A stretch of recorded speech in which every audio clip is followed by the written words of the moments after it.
pas sûr. Il faut enlever le masque. Non, c'est parce que... 1, 2. Non, là, c'est l'éteint, ça. C'est l'éteint. C'est peut-être le volume. Si, c'est bon. 1, 2. C'était Allô le son. Test, Max. 1, 2. 1, 2. Eh bien voilà, bonjour tous, ou bonsoir, puisque l'après-midi est engagé. Je suis votre animateur, Pierre Mangin, journaliste, et je suis content de vous voir ici, puisque c'est pas évident en cette période de sortir, et d'avoir même l'autorisation de son entreprise pour aller sur un salon. Et donc, merci d'être là, première chose. Et je vous confirme que nous allons parler de géolocalisation, avec les mises à jour de logiciels et les solutions de gestion des terminaux mobiles, puisque nous sommes dans la mobilité, bien sûr. Et pour en parler avec moi cet après-midi, nous avons, alors je vais commencer par Max Tessier, Bonjour. qui va se présenter, directeur général de Ubi Dreams, parce qu'on pourrait dire Ubi. Ubi Dreams. C'est Ubi, c'est une société française, c'est une start-up. C'est une société française, oui. Qui a déjà quel âge? Qui a une dizaine d'années. Une dizaine d'années, mais ouais. Start-up, non, vous voulez plus qu'on le dise trop. Un start-up plus. Vous êtes combien? On est moins dans le start, on est plus dans le up. Voilà, très bien. Et vous êtes combien aujourd'hui? Là, on est une petite vingtaine. Oui, d'accord. Alors expliquez-nous pourquoi vous êtes ici, Max. Parce que vous m'avez invité. Ah oui, c'est une bonne réponse, mais pourquoi? Le sujet, qu'est-ce qui vous motive le matin et par rapport à la géolocalisation Alors la géolocalisation... Mais Ubi Dreams, c'est qui Ubi Dreams? Alors Ubi Dreams, on existe depuis 10 ans. On fait du développement d'applications mobiles spécifiques sur mesure pour des clients qui font des métiers très différents les uns des autres.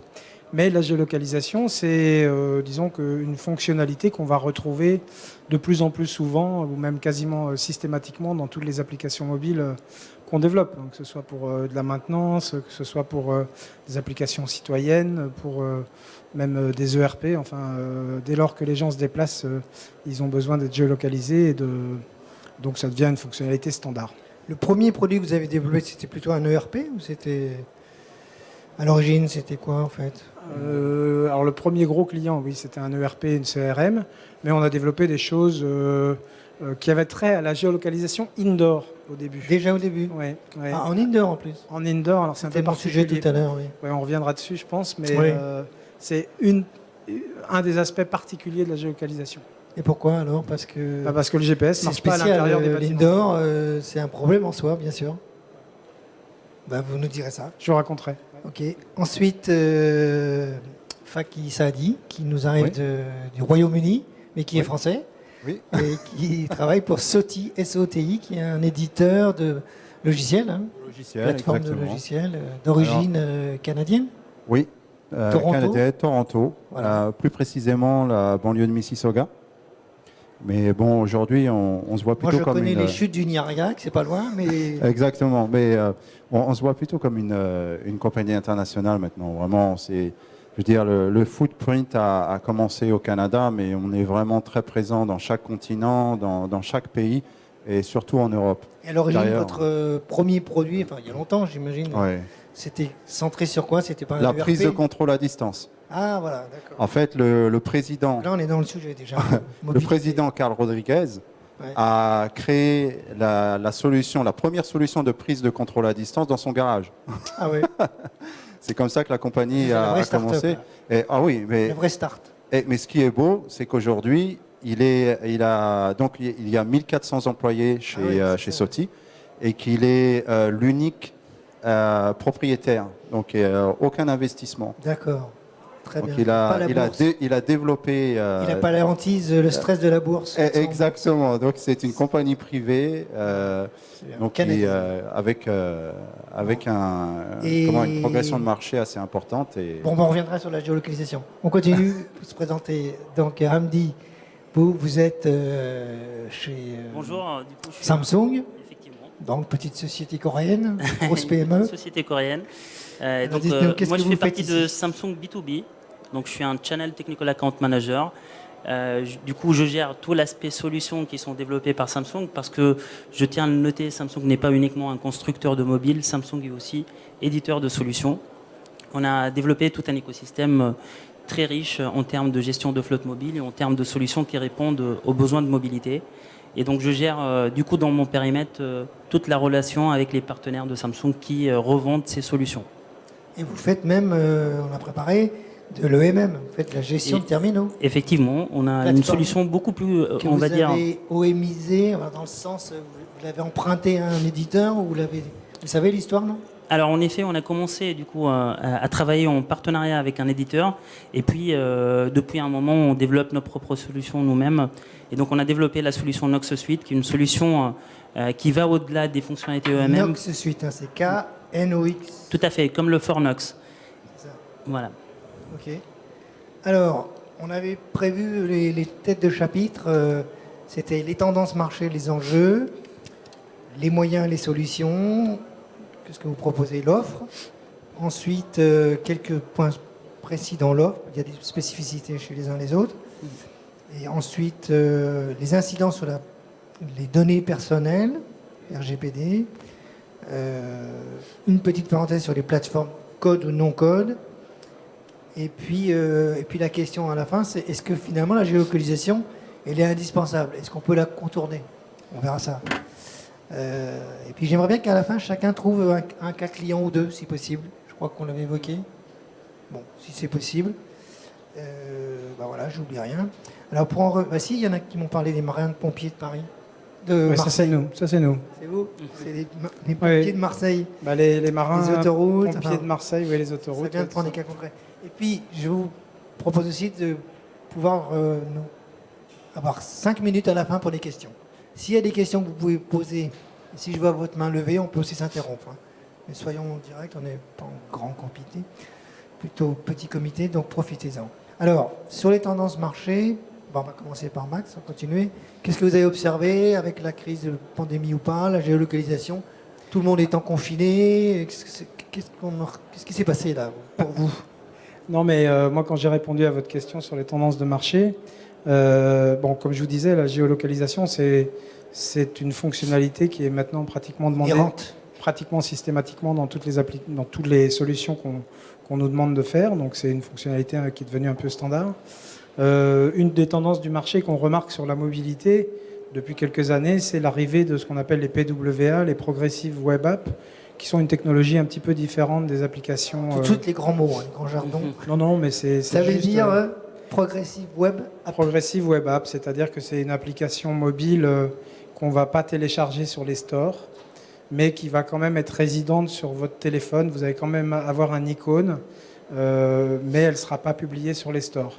Donc c'est comme une application mobile qui est sur les stores. C'est le principe du mobile app, mais on a l'icône sur son... Voilà, vous avez l'icône sur votre téléphone, donc vous pouvez cliquer sur l'icône pour la lancer, mais elle n'est pas sur les stores. Alors ça présente un certain nombre d'avantages, notamment sur sa distribution, parce qu'elle a une distribution beaucoup plus virale, parce qu'en fait on peut la distribuer par le web. Elle a des comportements assez attractifs, parce qu'elle est rapide. Elle marche quand même en mode offline, parce qu'il y a un principe de cache. Voilà. Bon, après, elle a des inconvénients aussi. Dans le monde Apple, elle ne fait pas forcément l'unanimité parce qu'elle n'est pas toujours compatible avec le système d'exploitation. Mais voilà, c'est une des tendances qu'on remarque sur le marché. D'accord, mais par rapport à la géolocalisation ? Par rapport à la géolocalisation, moi j'ai entendu des gens qui disent on a choisi de faire une PWA parce que c'est bien adapté à la géolocalisation. L'argument n'est pas juste, mais c'est pas faux non plus. C'est-à-dire que ça marche quand même. Mais j'ai pas ma réponse. Ça veut dire c'est le principe parce que a priori c'est une application mobile. C'est une application mobile, un tout petit peu avec une technologie un petit peu différente, mais pour laquelle la géolocalisation fonctionne quand même. Quand même. Pourquoi quand même, parce que c'est un peu surprenant, parce que je ne vais pas rentrer trop dans le détail de la technique, mais comme c'est... Un petit peu. Non, mais une PWA, on est plus dans le monde du web, c'est-à-dire qu'on passe par un navigateur, on n'est pas dans un programme qui s'exécute sur l'operating system du téléphone, donc on pourrait s'attendre à ce que la géoloc ne fonctionne pas très bien.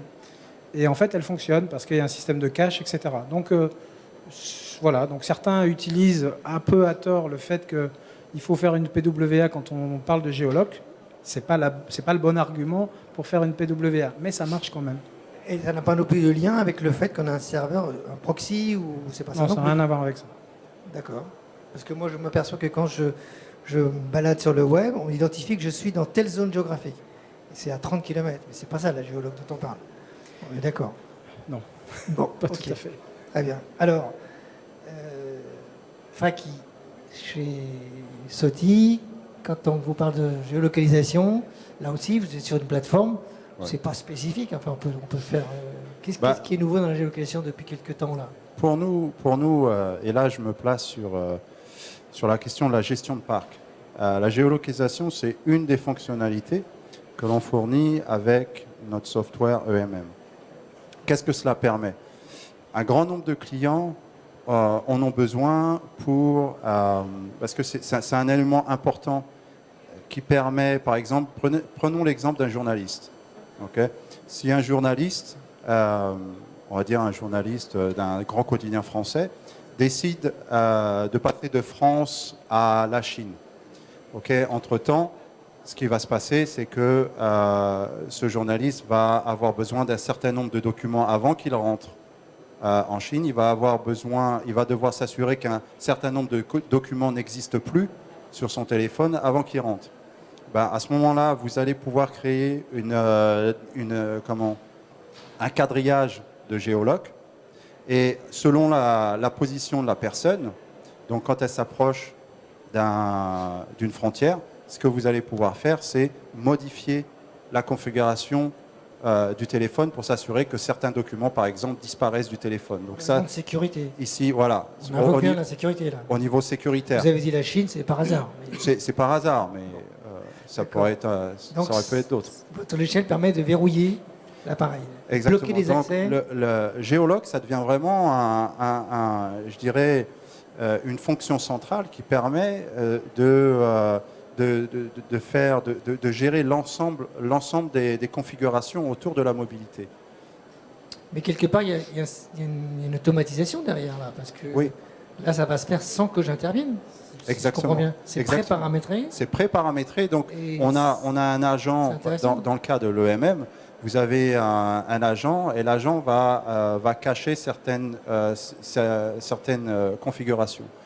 Et selon sa position, ensuite, il va mettre automatiquement certaines policiers en place pour s'assurer que quand vous arrivez à telle ou telle place, vous êtes dans une situation de sécurité et vous n'attirez pas l'attention.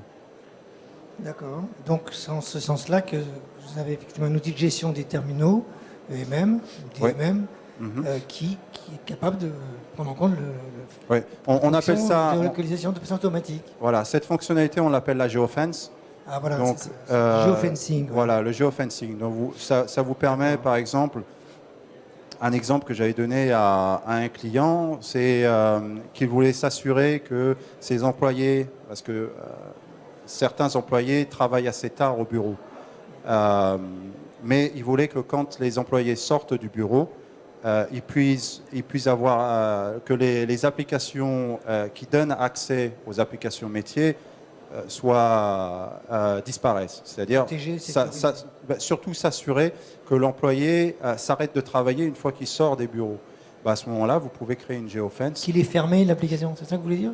En fait, ça peut être par exemple une application que vous faites, que vous cachez, que vous faites disparaître. Ça détermine des zones virtuelles, en fait. Exactement. Donc, par exemple, vous sortez... C'est pour la sécurité? Pas vraiment. Là, on va dire c'est plus pour... les autorisations. Voilà, autorisation, mais c'est aussi pour s'assurer que l'employé ne fait pas de burn-out. Donc là c'est plus au niveau de la santé de l'employé. Donc quand l'employé sort du bureau, il n'a plus accès à ses emails, par exemple. Donc il rentre à la maison, il arrête de penser au travail. C'est un thème qui a été donc la santé mentale des employés. C'est un thème qui est à la mode, que beaucoup d'entreprises se soucient de cela, parce que et surtout avec la pandémie, on a toutes ces situations de burn-out, d'isolation, et on se concentre sur ces sujets. Et la géolocalisation peut aider. D'accord, intéressant. Chez Samsung, qu'est-ce que ça vous inspire, Hamdi? Alors, moi, je suis en phase, bien évidemment, avec SOTI, puisque je suis en phase, en effet, avec SOTI, parce qu'en effet, on développe des solutions un peu similaires. Et après, SOTI, ça reste aussi un partenaire historique de Samsung et qui développe sur la base des API de Samsung. Maintenant, je vais parler, du coup, d'un point de vue plutôt solutions Nox et notamment Nox Suite. Et en effet, on partage les mêmes cas d'usage que SOTI. Et en même temps, on cherche aussi à protéger le travailleur, toujours avec du geofencing, mais cette fois, en effet, dans le cadre, par exemple, de la protection du travailleur isolé. Quand un travailleur s'approche d'une zone de danger, il y a une alerte qui s'affiche dans nos solutions et qui permet du coup d'alerter le gestionnaire de la flotte ou aussi les responsables en entreprise de la proximité de son collaborateur des zones de danger. Bien évidemment, on effectue aussi les cas d'usage qui sont liés au géofencing. Et puis, nos solutions permettent à la fois la localisation indoor et outdoor.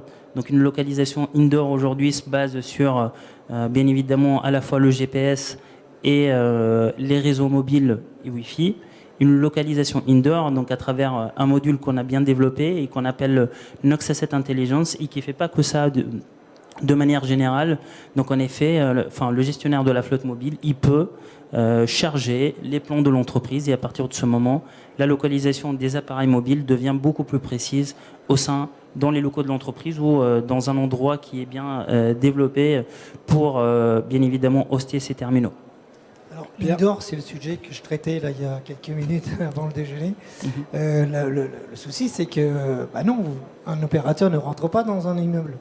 C'est difficile de plus en plus à cause des systèmes HQE, des équipements, des vitres blindées ou pas blindées, etc.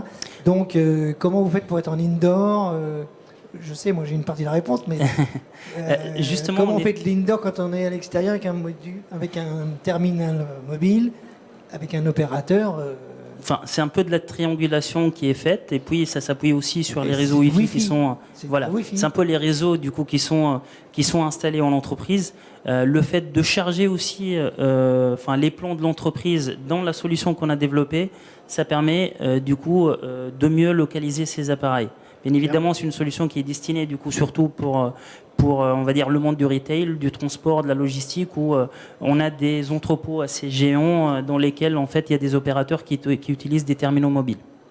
Max, il a envie de répondre. Oui, en fait, je voulais donner un exemple pour montrer que la géolocalisation, on peut la percevoir de deux façons différentes. C'est-à-dire que des fois, c'est l'utilisateur avec son appareil mobile qui va déclencher la géolocalisation. Donc, exemple, une application citoyenne de signalement. Je suis un citoyen, je suis dans la ville, je vois un panneau qui est défectueux, je prends mon téléphone, une application citoyenne, on en a développé une qui fait ça. Donc je déclare que je vois un panneau défectueux, l'application me géolocalise, donc on sait que c'est de ce panneau qu'il s'agit. Donc c'est une géolocalisation qui va de l'utilisateur vers un back-office. À l'inverse, ça marche dans l'autre sens. On a développé aussi une application pour les pompiers de Marseille, donc, où là c'est l'inverse. C'est les pompiers de Marseille dans leur bureau qui sont au courant d'un sinistre, d'un danger, d'un feu, d'une explosion, peu importe, d'une inondation. Et c'est eux qui déclenchent dans leur interface web une zone qu'ils pointent. Et tous les gens qui sont physiquement dans cette zone, sur leur téléphone, reçoivent une alerte. Donc ça marche dans l'autre sens. Donc on voit bien qu'on a de la géolocalisation qui est soit montante, soit descendante. Qui marche dans les deux sens. Voilà. Vous m'aviez dit ça. Au passage, ça veut dire que les pompiers ont accès à tous nos téléphones? Non, ça veut dire que les pompiers à Marseille proposent une application mobile pour leurs citoyens qui leur permet d'être alertés en cas de danger. D'accord, mais ça veut dire qu'ils ont... Mais il y a de plus en plus... On parlait tout à l'heure des tendances. Je veux pas parler de flicage, les applications citoyennes de sécurité, c'est une tendance assez forte sur le marché. Et donc c'est chaque utilisateur, vous et moi, qui sommes volontaires pour être appelés par les pompiers. Dès lors que vous téléchargez une application sur votre portable, vous acceptez le principe d'utiliser l'application. Vous savez combien il y a de personnes sur Marseille qui avaient... On a dimensionné... C'est un pilote. Non, enfin c'est un pilote. Non, elle est sur les stores, elle est publiée. Alors ils ont combien de personnes? Il y a plus d'1 million de personnes qui sont censées l'utiliser, oui. Ah, censées, mais... Après, c'est à eux de faire leur marketing. Ah oui, mais vous ne savez pas combien on chargé. C'est comme le Covid, là on n'a plus le choix. Mais là, ils ont le choix. Non, mais elle a été publiée très récemment. D'accord. Mais c'est intéressant comme potentiel, d'accord. Oui, il y a un potentiel de plusieurs centaines de milliers de personnes, sans doute, oui, voilà. Sur la ville de Marseille. Bon, on a déjà abordé le sujet un petit peu de façon croisée, là c'est intéressant, parce que finalement, les questions qui restent, c'est les types de géolocalisation aussi, parce qu'on n'a pas parlé de GPS aussi. Maintenant, c'est dans les terminaux, confirmé. Tous les terminaux ont le GPS. Tout à fait, ouais. Tous les terminaux peuvent se connecter au Comment GPS. on fait le croisement? Je reviens avec vous parce que comment on vient de parler de l'indoor, évidemment, j'ai pas le GPS dans l'indoor, c'est rare, sauf si je suis sur la terrasse. Mais comment on fait le croisement et dans un timing serré, moins de 20 secondes, parce que 20 secondes, on a perdu la communication. Pour faire le switch, c'est ça que vous proposez aussi, de basculer entre une géolocalisation extérieure et une triangulation Wi-Fi.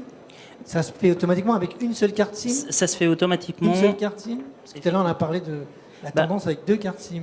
En effet, les données Wi-Fi et réseau mobile sont là pour backuper la partie GPS parce que la localisation GPS, c'est la base, hein, bien évidemment. Et puis, tout ce qui est réseau Wi-Fi et données mobiles vont permettre de mieux préciser la position du terminal. Là, on parle bien évidemment de localisation outdoor. Et on est à quelques mètres, en outdoor. On est à moins de 10 mètres maintenant. On est à moins de 10 mètres, effectivement. Après, j'ai pas les données exactes à mon niveau. On voit bien le virage arriver. Il ne nous dit pas il reste 150 mètres quand il y en a 20, etc. Mais donc on a une géolocalisation qui est la meilleure, non? GPS tout à fait, tout à fait. Donc après, comment je fais le switch, alors, le basculement vers. Par contre, la solution qu'on développe au niveau de la localisation indoor nécessite quand même une préconfiguration. Donc là, on n'est pas vraiment sur un développement spécifique, on est plutôt sur un développement assez générique où derrière, la solution nécessite quand même une préconfiguration, notamment le chargement des plombs des locaux de l'entreprise, et puis aussi le plan des routeurs Wi-Fi qui sont implantés en entreprise. Et à partir de ce moment-là que la localisation peut bien évidemment être exacte. C'est là la difficulté qu'on a évoquée ce matin, mais Max va nous le dire, nous confirmer, c'est qu'on passe du monde de les télécoms au monde du LAN. Configurer des AP, ça marche pas forcément très bien, c'est pas les mêmes personnes. Alors, nous, sur la géolocalisation indoor, c'était un des premiers projets qu'on a pu faire il y a quelques années. En fait, on utilise une technologie qui s'appelle les beacons. Donc, c'est pas le bitcoin de la monnaie crypto-monnaie, c'est le beacon, B-E-A-C-O-N. En fait, c'est une petite balise Bluetooth. Et j'en ai pas amené avec moi, mais on en a sur le stand.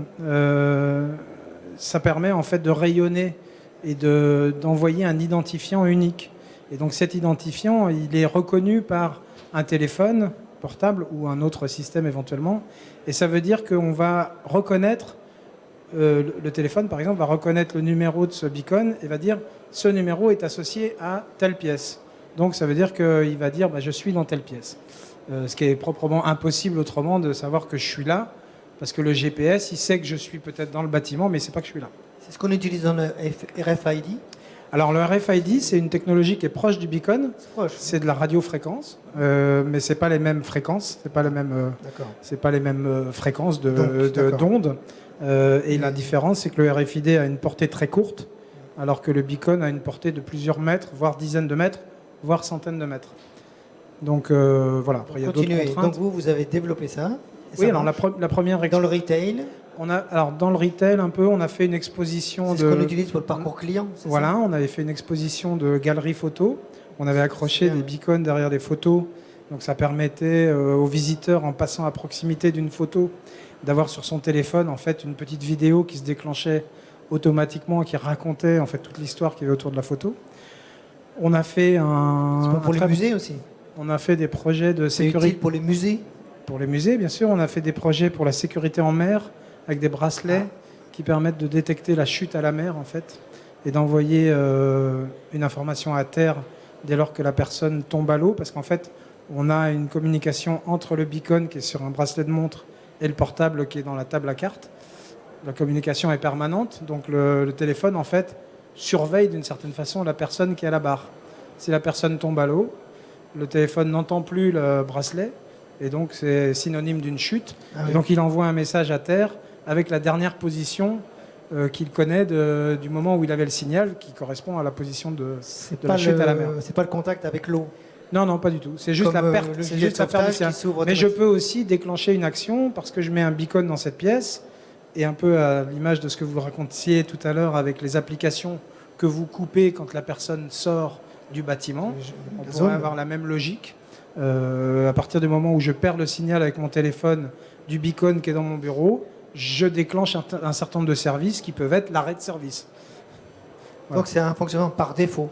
Oui, avec les risques, il faut un lever de doute. Ça peut être soit parce que je rentre dans une zone que j'ai un service, soit parce que j'en sors que j'ai un service.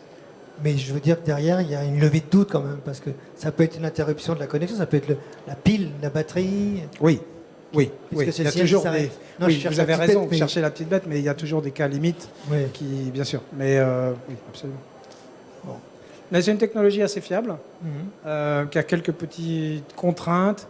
C'est que c'est une onde, donc elle n'aime pas tellement l'eau, elle n'aime pas tellement le fer. La réflexion, c'est- Oui, voilà. Et nous, on est plein d'eau. Donc s'il y a beaucoup de gens entre un beacon et un téléphone, ça peut faire écran. Donc il faut plutôt les placer en hauteur. Enfin bon, il y a un certain nombre de contraintes techniques, mais on a appris à gérer tout ça sur certains projets. Et donc on a fait un projet d'autoroute connectée. Ah voilà, j'allais vous demander Où on des avait, applications. on avait des téléphones embarqués dans des voitures, des beacons qui étaient posés sur le côté des autoroutes, Mhm. sur les bornes de téléphone, et on devait déclencher une alerte sur les téléphones qui se circulent à 130 km à l'heure, hein, du coup. En dépassement de vitesse, Voilà. disons les choses. Pour faire des alertes, par exemple, de signaler des contresens ou des animaux sur Ah, la c'est route. pas pour la vitesse, c'est pour les. Non, c'était pas. Vous me l'aviez dit, oui, c'est les gens qui Non, c'était pour la sécurité. Bon, c'était à un contresens prototype. qui remontent les autoroutes à contresens extrêmement dangereux, effectivement. Non, mais c'est une technologie qui est très, C'est un pilote, une ça aussi technologie très intéressante, le beacon. Ouais. Alors, dans le retail, ça a été pas mal étudié. Mais ce qui se passe, c'est que il faut autoriser le Bluetooth. Ça consomme un peu de Ouais. batterie. Et les constructeurs, que ce soit Apple ou Google, verrouillent un petit peu leurs OS pour rendre l'exercice plus difficile à réaliser. Ils n'aiment pas trop ça. Bah, c'est aussi, je crois que c'est le public, c'est les autorités Et voilà, réglementaires il y a tout qui ont. Ouais. C'est la CNIL, tout ça, qui a mis la Il y pression. a, il y a non tout ça. Non, Là, oui, parce que ça peut devenir un peu intrusif. intrusif. Qu'est-ce qu'on en pense chez Samsung, Hamdi? Alors, en effet, au niveau de l'OS, en effet, il y a tout un travail au niveau de Samsung en partenariat avec Google. Et effectivement, c'est toute une histoire d'API développée au Oui. niveau de l'OS. Donc, en effet, ce qu'il faut surtout savoir, c'est que un terminal Samsung embarque du coup de l'Android, mais on rajoute une surcouche qu'on appelle la surcouche Knox. Et c'est une surcouche intéressante, en effet, bien évidemment à explorer parce que ça permet de rajouter pas mal d'API et pas mal de fonctionnalités super intéressantes, que ce soit au niveau de la géolocalisation, mais aussi au niveau de la gestion de flotte de manière globale.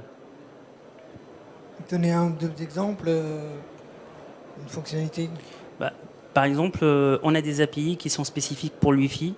Et le Wi-Fi aujourd'hui, une meilleure précision en termes de Wi-Fi permet une meilleure précision au niveau de la géolocalisation. Dans la triangulation, Voilà, c'est ça voilà, qu'on a évoqué, oui. tout à fait. Bon. Chez vous, est-ce que ça évoque C'est un peu comme les ça. développements. Je dirais, Hamdi vient juste de parler de Android Entreprise et des API qui sont mises à disposition, que l'on exploite. Après, nous, en interne, on travaille aussi sur d'autres technologies. Et mais il y a certaines fonctionnalités qu'on essaye d'exploiter sur le téléphone, par exemple le gyroscope. Ah oui, on a évoqué tout à l'heure. Voilà, qui permettrait, par exemple, parce qu'on travaille, on a pas mal de compagnies qui ont des ingénieurs, donc c'est des travailleurs isolés, et donc ils ont mis en place avec Mobile Control un système d'alerte, mais ce que l'on voudrait faire, c'est pouvoir communiquer avec le gyroscope du téléphone, si bien que si le téléphone a un drop, ensuite un S'il message, tombe, en voilà. français. Hein, pardon. S'il tombe, en français. Oui, Drop. excusez-moi, je fais du franglais, hein, Non, je sais, mais- c'est l'habitude. Et donc si le téléphone tombe, à ce moment-là, un message peut être envoyé au headquarter, Ouais. au quartier général. Oui. De là, ils peuvent essayer d'appeler, donc ils ont un protocole où ils vont essayer d'appeler pendant 10 minutes la personne, et ensuite un message va être envoyé aux urgences qui se trouvent le plus proche de la localisation de la personne. Donc il va y avoir une double géolocalisation au niveau GPS, triangulation et une alerte créée par le gyroscope. Après, vous avez une autre technologie sur laquelle on est en train de travailler avec... Pourquoi vous avez double géolocalisation? Parce qu'en fait, c'est le GPS, là. Oui, le gyroscope. Le gyroscope, c'est simplement pour lancer l'alerte. Voilà. Lui, il est là pour lancer l'alerte. Juste qu'il y a eu une basculement. Mais c'est aussi je dirais, c'est une technologie de positionnement. Donc la géolocalisation, voilà. De mouvement, voilà. On n'est pas loin.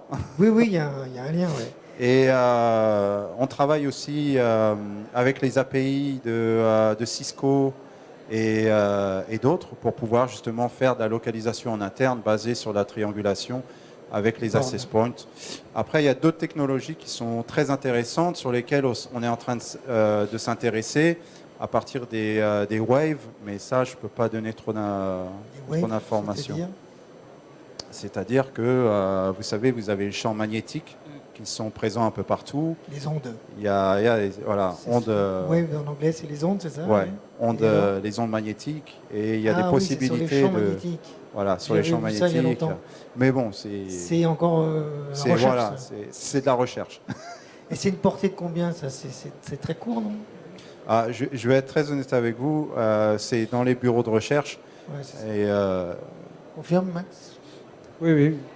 C'est des très courtes distances, je crois. Oui, mais enfin, moi, je ne suis pas spécialiste de cette... C'est pas grave. Moi, je voulais vous poser une autre question. Ce qui est intéressant dans le cas du gyroscope, c'est qu'on peut récupérer vraiment l'automatisation. C'est-à-dire que dans la fonction, dans les applis, maintenant nous confirmer, l'appareil va automatiquement soit enclencher un SMS, soit une alerte, sans que le personnel sans que la personne... Quoi. Donc, du coup, ça implique aussi une levée de doute, parce qu'effectivement, c'est peut-être passé autre chose que le drop, ou le drop il était accidentel et la personne elle va très bien. Mais c'est bien ça. Exactement, ça permet. C'est une mesure de sécurité pour les travailleurs isolés. C'est très important parce que pour l'instant, les technologies qui ont été mises en place, il y a ou bien un bouton qui permet une alerte, ou il y a un deuxième système qui permet de, par exemple, un bouton sur lequel ils doivent appuyer en permanence toutes les 5 minutes pendant l'intervention. Et si à ce moment-là, le bouton n'a pas été appuyé, il y a une notification, il y a une alerte. Alors que là, vraiment, on se trouve... on n'a pas besoin d'interaction de l'utilisateur. Et c'est vraiment de la prévention. Et au niveau du terminal, Hamdi, c'est Android, en fait, qui permet ça. C'est valable aussi pour l'iOS. Enfin, c'est pas chez vous, mais... c'est dans l'Android, c'est ça? En effet, pour développer l'idée de SOTI, au niveau du terminal Samsung, comme exposé tout à l'heure, on a une plateforme qu'on appelle la plateforme Knox. Oui. Donc c'est une plateforme d'API et de fonctionnalités avancées qui complète les API qui sont développées par Android. Et aujourd'hui, on a une API, on a une fonctionnalité qui permet en effet de déclencher une application de protection de travailleurs isolés à travers un appui soit long, soit short du on coup, en parle depuis longtemps. Sur un terminal. C'est pas récent ça, si? On en parle quand même depuis une année sur des terminaux Samsung, et c'est spécifique pour du Samsung. Il y a 10 ans. Mais ça n'existait pas encore. Non, je parlais plutôt de l'API, de la fonctionnalité qui permet en effet de déclencher en un clic la fonctionnalité protection des travailleurs isolés. Et ça, c'est une avancée. Voilà. On est d'accord, Max? Ça se récupère facilement les API? Ça coûte cher, ça à faire Ça coûte cher, ça dépend de qui l'a produit et quelle est sa politique commerciale. Mais je suis un bon développeur sur mobile, sur une mobile app. C'est facile d'aller trouver la fonction dans Android ou dans iOS. Oui, ça fait partie. Oui. Aujourd'hui, c'est accessible. Aujourd'hui, les développeurs passent beaucoup de temps sur Internet à chercher des API, des choses ou des plugins, des choses qui sont disponibles. C'est bien documenté, ça se trouve. Oui, c'est bien sûr, ça fait partie. Je dirais que le métier de développeur a complètement changé depuis quelques années, où bien sûr il faut faire de la conception et écrire des programmes, mais il y a une grosse partie de leur travail qui consiste à aller chercher des solutions qui sont ouvertes, qui sont accessibles, qui sont documentées, qui sont pérennes, qui sont évolutives, et à sélectionner ces morceaux de code pour les intégrer dans un code qui doit lui-même être maintenu, évolutif, etc. Donc les constructeurs, entre autres, ont cette responsabilité. Et c'est intéressant parce que je ne connaissais pas forcément ce que tu as dit là, mais ça fait partie du boulot des développeurs que de faire ça, oui. Mais c'est accessible, c'est pas caché, c'est pas volontairement. Non. Alors après, il y a certains éditeurs de logiciels que je ne citerai pas parce que je vais être correct, mais il y a certains éditeurs de logiciels qui n'ouvrent pas leur logiciel. et qui ne proposent pas d'API à leurs clients pour pouvoir permettre à leurs clients d'évoluer un petit peu sans eux. Donc ils les prennent un peu en otage. Oui. Quel type ça existe, je dirais pas qui c'est. Oui, mais alors quel type de logiciel?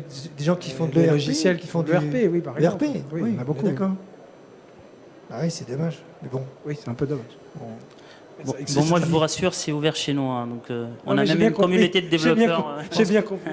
Mais non, mais disons que non, mais c'est vrai que depuis 10 ans, les API, c'est la tendance forte du marché et du développement. Et certains éditeurs sont effrayés par ça et ils n'ouvrent pas les vannes, c'est tout.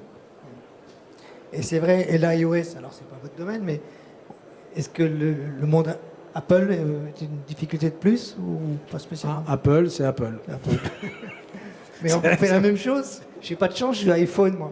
Est-ce que mais Apple, c'est si je tombe de ma moto, ça va pas enclencher ma chute? Non, mais Apple, c'est Apple. Ça fait depuis le début, ils ont toujours été. Vous êtes sur les deux plateformes dans un monde différent dans vos développements? En effet, mais encore une fois, on travaille avec les API qu'Apple décide de nous mettre à disposition. Donc, c'est un peu le double-sided sword, comment le couteau à double, les deux faces d'une même pièce. C'est-à-dire qu'il y a un aspect sécuritaire, protection des données et autres qui sont respectables. Mais dans l'encadrement professionnel, là, ça devient un peu problématique. Ils ont fait un effort en créant justement des profils assez spécifiques quand un appareil doit être utilisé d'une façon professionnelle.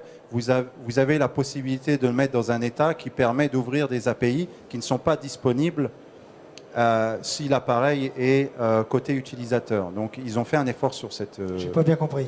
Il faut que je présente pas de blanche. C'est-à-dire qu'ils permettent à des développeurs de faire plus de choses aux utilisateurs.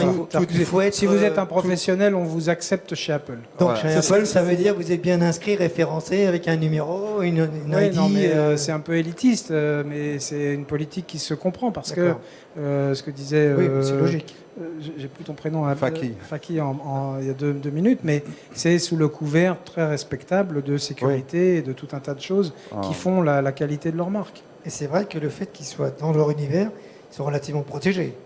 Oui, mais voilà, on le sait. Nous, on n'est pas mariés avec un constructeur, on n'est pas mariés avec un OS, on fait des solutions qui touchent aussi bien le monde Android que le monde Apple, mais on sait bien qu'il y a des spécificités Apple, ne serait-ce que pour la publication sur les stores, c'est toujours plus challengé que sur le store Google. Je pense qu'on est d'accord. D'accord. Il nous reste 10 minutes, plus 3, 4, 5 minutes pour les questions. Alors, qu'est-ce qu'on n'a pas traité là? Moi, je vois, on avait parlé. Alors, il y a un sujet.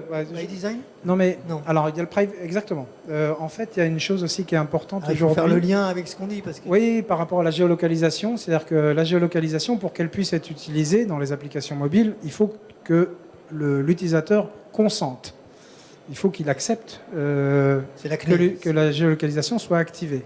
Et donc ça devient de plus en plus un challenge parce que il y a la façon et la manière de lui demander. Intéressant. Oui, parce que alors tout le monde connaît Waze. Dans Waze, on ne se pose pas la question. Si on n'active pas la géoloc, on ne pourra pas utiliser Waze. Donc on l'accepte. Mais pour un certain nombre d'autres applications qui ont des usages différents, éventuellement plus marketing, le fait d'accepter la géolocalisation, pour un certain nombre de gens, c'est difficile ou contraignant. Et donc, le privacy by design, c'est toute une technique, mais c'est aussi tout un cadre légal qui fait qu'on va pouvoir demander à certains moments, après avoir informé, expliciter à quoi sert l'information qu'on demande, pourquoi on demande la géolocalisation, à quel moment on la demande et à quoi elle va vraiment servir. Et donc, en fait, ce qu'il faut bien comprendre, c'est la relation un petit peu importante et nécessaire qu'on propose à l'utilisateur entre la donnée qu'il va vous consentir à vous laisser et l'usage que vous allez en faire. Et ça, c'est ce qu'on appelle le privacy by design. Et c'est, en termes de conception d'application, c'est quelque chose qu'il faut vraiment prendre en compte aujourd'hui et qui est un peu nouveau sur cette façon dont on demande le consentement. Et forcément, il faut aussi envisager le fait que malgré tout, la personne refuse. Donc je fais une application, je vous donne un exemple, je fais une application pour utiliser des machines, peu importe, des kiosques, des machines, etc., que je vais piloter avec mon téléphone mobile. L'application me dit, est-ce que vous voulez connaître les machines qu'il y a autour de vous? Bon, si je ne suis pas géolocalisé, c'est pas possible. Donc on va me demander de la géolocalisation. Mais moi, j'ai pas envie de savoir, j'ai pas envie que la personne sache où je me trouve. Donc je vais dire non, je veux pas. Et donc là, à partir de ce moment-là, si elle veut me proposer les machines qu'il y a autour de moi, comment elle fait? Elle peut trouver des stratégies de contournement et dire, bon, ok, vous voulez pas me dire exactement où vous êtes, mais est-ce que vous pouvez me dire dans quel département vous êtes? Et du coup, elle peut proposer ensuite les machines qui sont dans le département. Donc on peut trouver des biais comme ça, fonctionnels, pour malgré tout gérer un refus. Voilà. Donc ça, c'est... Là, on est dans le fonctionnel, hein, mais c'est notre métier. Et donc il faut prendre ça en compte parce que c'est des phénomènes nouveaux. Il y a des exemples dans ces clients, je viens de vous dire. Celui-là non, je ne citerai pas les clients. Mais voilà, ces clients, non. Okay. Est-ce que c'est vous qui avez parlé d'un port maritime? Non. Alors, oui, ça c'est autre chose. On travaille sur le port de La Rochelle, oui. Voilà, mais c'est pas pour ça. Alors, c'est géolocation en mer, j'imagine. On fait aussi des projets pour... Bah oui, La Rochelle, on est au bord de la mer. Alors, je me doute. On fait des choses avec la mer. Qu'est-ce que vous faites avec eux? Non, mais en mer, on a fait des systèmes de bouées qui sont géolocalisés pour faire de la surveillance de zones maritimes. Au port, on a fait des systèmes pour aider les bateaux à décharger, aider les prestataires à décharger les bateaux, et on utilise la géoloc indoor, on en parlait tout à l'heure, avec des systèmes de beacon. Donc oui, c'est un peu partout, hein, c'est ce que je vous disais aujourd'hui. Petite parenthèse, quand on est sur l'application Covid, on a aussi la possibilité de savoir vous étiez en contact. C'est bien du Bluetooth. Si j'ai activé mon Bluetooth, je suis géolocalisé, j'accepte. Mais en fait, moi, je ne vais pas savoir. Alors, le Bluetooth et la géolocalisation, c'est deux choses différentes. Hein. Oui. Non, mais je veux dire, dans le cas du Covid, on va quand même détecter que j'ai été géolocalisé dans une zone où il y avait des personnes infectées. Bah oui, parce que vous avez accepté. C'est dans un sens. Vous avez accepté d'être géolocalisé. Mais par contre, je ne peux pas savoir, moi, qui était autour de moi. C'est le serveur qui va m'alerter. Voilà. Je ne sais pas avec quel délai d'ailleurs, moi je n'ai jamais vu faire. Mais... Bon, j'avoue que je n'ai jamais regardé en détail la façon dont elle fonctionne. Mais le principe, c'est que forcément, vous êtes géolocalisé. Vous avez accepté, donc voilà. On sait où est votre téléphone. Le serveur sait qui était à côté de vous, ou du moins les adresses MAC des téléphones. C'est pas spécialement intrusif, j'ai accepté. Je dirais que ça utilise presque le système du beaconing. Oui. Parce que c'est une détection. On n'est pas très loin. Parce que... Oui, en utilisant le Bluetooth, parce que le Bluetooth, ça scanne toutes les fréquences et ça vous donne une image de ce qui se passe autour. Donc c'est plus du beaconing que de la géologue. C'est du beaconing. Dire, on est dans le beaconing. Sauf que moi, je ne peux pas le voir. Moi, je ne peux pas le voir comme utilisateur, évidemment. Non. C'est masqué pour l'utilisateur. Oui. Ça pourrait être ouvert, me dirait Andy, mais évidemment que ce n'est pas le but du jeu. Alors, en fait, bon, je ne suis pas vraiment parce que j'ai participé, beaconing. J'ai participé à un groupe de travail à l'ETSI, donc à Sophie Antipolis, sur la mise en place du process Covid. D'accord. Suivi Covid. Et c'était une des questions qui a été abordée. Parce que ça pourrait servir. Mais en fait, non, parce que c'est trop compliqué au niveau réglementation. Alors, moi, je dirais que je ne suis pas un spécialiste de ce mode du coup avancé de géolocalisation et donc des beaconing. Et ça ne figure pas dans les offres qu'on propose aujourd'hui. Je laisserai peut-être les spécialistes en parler. Je ne sais pas, autre chose à ajouter là-dessus, Max? Non, ce qu'a dit Faki, c'est que oui, cette technologie de l'application anti-Covid se rapproche plus de la technologie du beacon, c'est-à-dire de savoir par le Bluetooth qui est à côté de vous. Oui. Et c'est l'avantage du beacon, c'est-à-dire qui est à côté de vous dans un rayon qui n'est pas très grand, parce que le beacon a une portée de quelques dizaines de mètres. Oui, quelques Donc mètres. Ici, ça va pas aller au-delà de cette salle, en fait. Donc c'est assez efficace. La technologie beacon est assez efficace pour ça. Bon, il est 47. Il nous reste 3 minutes officielles d'échange entre nous. Est-ce qu'il y a un point que j'aurais oublié, qu'on aurait oublié? Parce qu'on a un peu croisé les différents sujets. On n'a pas vraiment respecté l'ordre, mais ça ne fait rien. On a à peu près abordé mes sujets.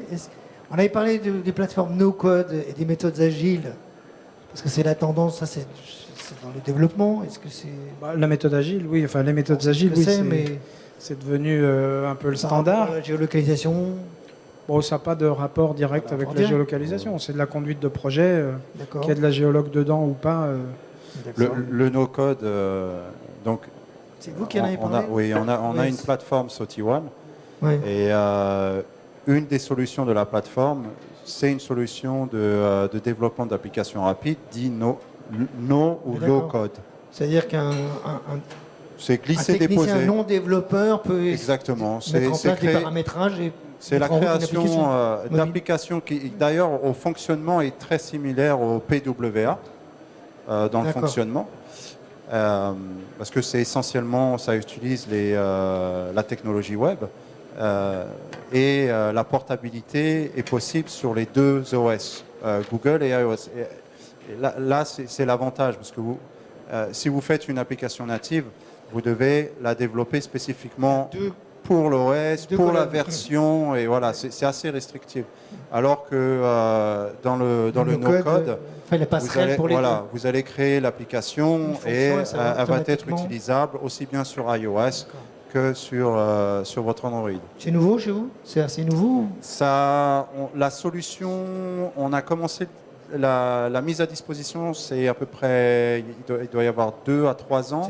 Et je dirais qu'elle est... parce qu'on la première année, on l'a mis en version, on l'a mis en bêta et on l'a distribué simplement à nos utilisateurs, les justement, fidèles. Référence client, ça existe en France? Il y en a qui pourraient partager ça? Pour que je puisse donner leur nom, il faudrait que j'ai leur... Tout le monde, hein, c'est pas... Il y en a dans la propreté, il y en a dans... En théorie, c'est possible. Savoir comment ils font. Oui. On a... Ça, c'est intéressant parce que je voyais sur les ERP. Ce qu'il y a, c'est que... surtout pour les PME où il n'y a pas de développeurs. Oui, l'avantage du no-code, c'est premièrement, dans une équipe IT, vous n'avez pas forcément des développeurs. Donc, vous pouvez mettre ça entre les mains d'une personne de l'IT qui n'est pas forcément un développeur. Il va vous créer une application. Mais ça peut être... dans une entreprise, on a beaucoup de processus qui sont faits en papier. Donc tous ces processus qui sont faits à partir de papier, vous pouvez les transformer très facilement en un cliquement de doigt en digital. Donc déjà moins d'imprimés, moins de papier, c'est beaucoup plus vert. Plus rapide. L'empreinte bien sûr, c'est un workflow. Elle est beaucoup plus... Oui, alors moi je suis un peu plus réservé sur le no-code. C'est très bien le no-code, mais pour moi j'apparente ça à l'utilisation de technologies du type tableur Excel ou de choses pratiques, bureautiques, qui vont permettre de modéliser des process et d'en créer un code de façon automatique sans coder. Mais je revendique le métier du codage et du développement et de l'informatique. Ça, c'est parce que vous ne connaissez pas SOTI-Snap. Comme étant quand même capable de faire des choses beaucoup plus subtiles et complexes. Ça mérite d'être regardé. Désolé, mais ça évolue très bien. C'est très bien. En fait, c'est toujours pareil. Vous allez y venir, vous allez voir. Non, mais c'est toujours pareil. Le bon outil doit être adapté au bon usage et à la bonne utilisation. Donc le no-code est certainement parfait dans un certain nombre de situations et totalement inadapté dans d'autres. Ce qu'il y a, c'est que dans le no-code, vous avez différentes solutions. Celle que l'on a développée, elle est beaucoup plus axée B2B.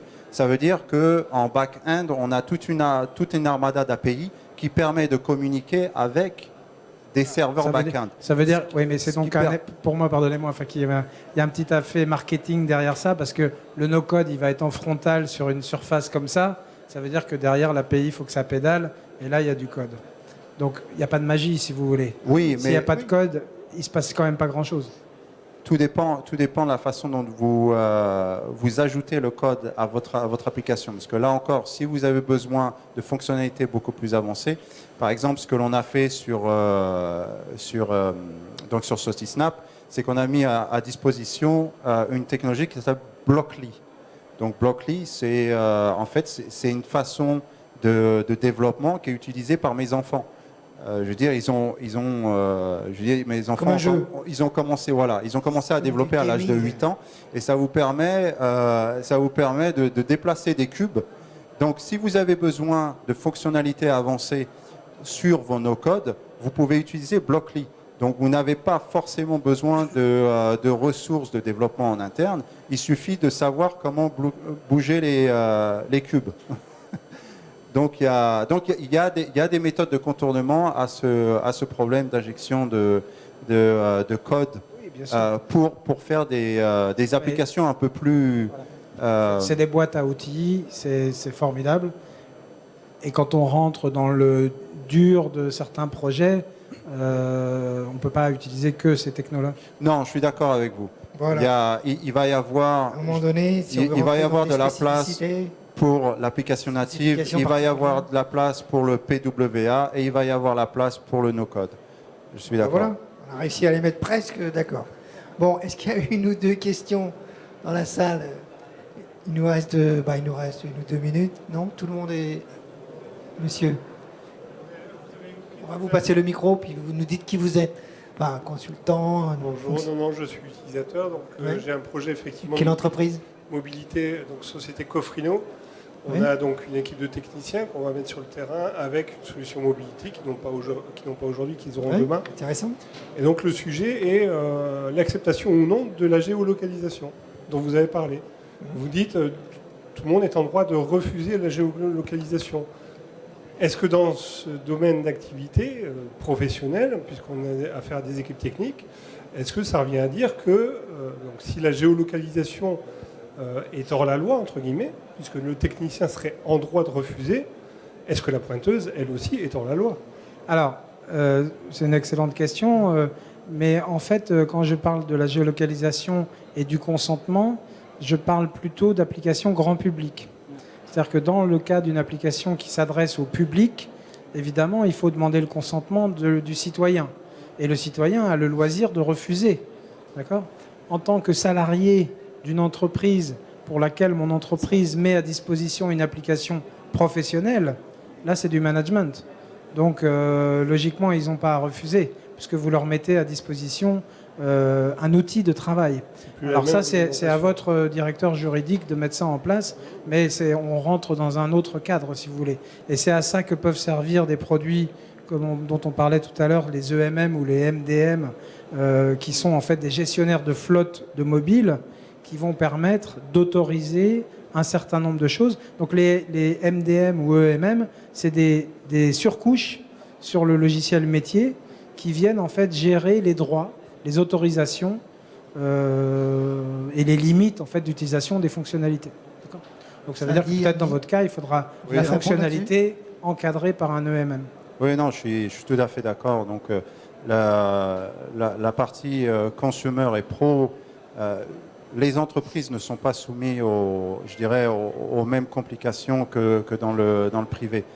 À partir du moment où les employés adhèrent à un certain modèle de métier, vous leur mettez à disposition des outils et je dirais presque que le refus de l'outil, c'est ne pas pouvoir travailler. Donc là encore, tout à fait d'accord avec l'intervenant. Donc c'est un problème juridique. En interne, vous pouvez régler très facilement. On travaille avec un grand nombre de compagnies. Donc par exemple, pour les techniciens Kone, on travaille avec l'entreprise Kone qui a des techniciens un peu partout dans le monde. Et la géolocalisation est un must. Oui. Les ascenseurs Kone? Oui, pas simplement. Hein. Les ascenseurs, c'est qu'une petite partie de leur business. Si je peux me permettre de compléter, en effet, ça va dépendre aussi du mode de gestion que vous allez adopter avec la solution EMM. Parce que si demain vous adoptez un mode de gestion professionnel et personnel, effectivement, la géolocalisation va devenir un dilemme parce qu'un terminal pro-perso, aujourd'hui, on peut pas. Enfin, si on localise l'appareil, on va porter atteinte à la vie privée de l'utilisateur final.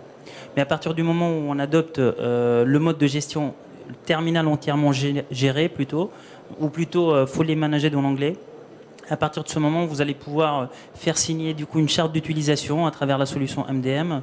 Et dans cette charte d'utilisation, vous pouvez stipuler que la géolocalisation est nécessaire pour l'activité. Et puis il faut ajouter, bon, il y a une jurisprudence là-dessus maintenant, ça fait quand même plusieurs années, hein, que par exemple, il y a le droit à la déconnexion. Il y a ça qui est important, c'est-à-dire qu'il ne faut pas présenter ça que comme une punition, au flicage, parce qu'évidemment, c'est ce que les syndicats ont dit au début, il y a déjà plusieurs années. Hein. Donc, mais il faut positiver en disant non, mais ça, c'est pour votre sécurité, c'est pour votre efficacité, c'est pour faire gagner du temps. Il est surtout important, en effet, en amont, de définir la stratégie du coup, de la solution EMM et comment vous allez aborder et utiliser les terminaux en entreprise. Donc, ils seront utilisés forcément par les collaborateurs, mais vous, à travers la solution MDM, vous allez donner quand même les grandes lignes de cette utilisation. Oui, je pense qu'il y a un gros travail de communication, en tout cas d'expérience avec les entreprises avec lesquelles on a travaillé sur des projets.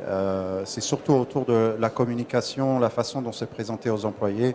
Comme on vous l'a dit, si vous leur faites comprendre que c'est vraiment un outil qui est utilisé pour leur sécurité, c'est pas du flicage et que vous aussi, vous devez vous assurer que les employés puissent travailler dans un environnement safe. La plupart du temps, je dirais à 99% des personnes comprennent ce genre de problématique. Oui, donc ça devient le propre du métier d'être géolocalisé, de savoir où vont et où on envoie les équipes techniques. C'est pas évident. En fait, ce que je viens de comprendre, c'est qu'il faut bien isoler la partie mobilité professionnelle de la partie mobile personnelle. Oui. Comme disait Hamdi, c'est la question des bring your own device, c'est ça? Tout à fait. Si c'est votre appareil perso que vous utilisez au boulot, là c'est délicat. Quand c'est un terminal personnel, effectivement, il ne vous sera pas possible de géolocaliser ces appareils. Quand c'est un terminal qui appartient à l'entreprise, à partir de ce moment, vous pouvez en effet aborder ce sujet-là. Et puis, en fait, tout se passe dans la solution MDM à travers ce qu'on appelle les politiques de sécurité. Et c'est là-dedans que vous pouvez soit activer, soit interdire du coup l'utilisation de la géolocalisation. C'est important parce que derrière, effectivement, il y a le RGPD et ces outils permettent ou pas d'être conformes avec le RGPD. Il y a la CNIL et la RGPD. Exactement. Un autre petit détail, on a un stand où on fait des démos en live, donc devant, donc n'hésitez pas à passer. Hein. J'ai une équipe sur place qui sera heureux de vous recevoir et de vous expliquer comment... Et autre façon de résumer, comment est-ce qu'on pourrait vous aider? Pardon. Oui. Et autre façon de résumer, c'est un problème de RH, de direction générale et RH. Hein. Les RH doivent travailler sur le dossier, hein, plus que vous, un DSI, je ne sais pas si c'est la DSI. Voilà. Bon, je pense qu'on a répondu. Max? On peut remercier chaleureusement nos amis, on peut les applaudir, parce qu'on a été un peu en zigzag, mais on a tout couvert, n'est-ce pas? Très bien, parfait. Voilà, merci beaucoup. Merci. On enchaîne d'ailleurs sur l'entretien des véhicules tout à l'heure. Le lien vient effectivement avec les flottes de véhicules.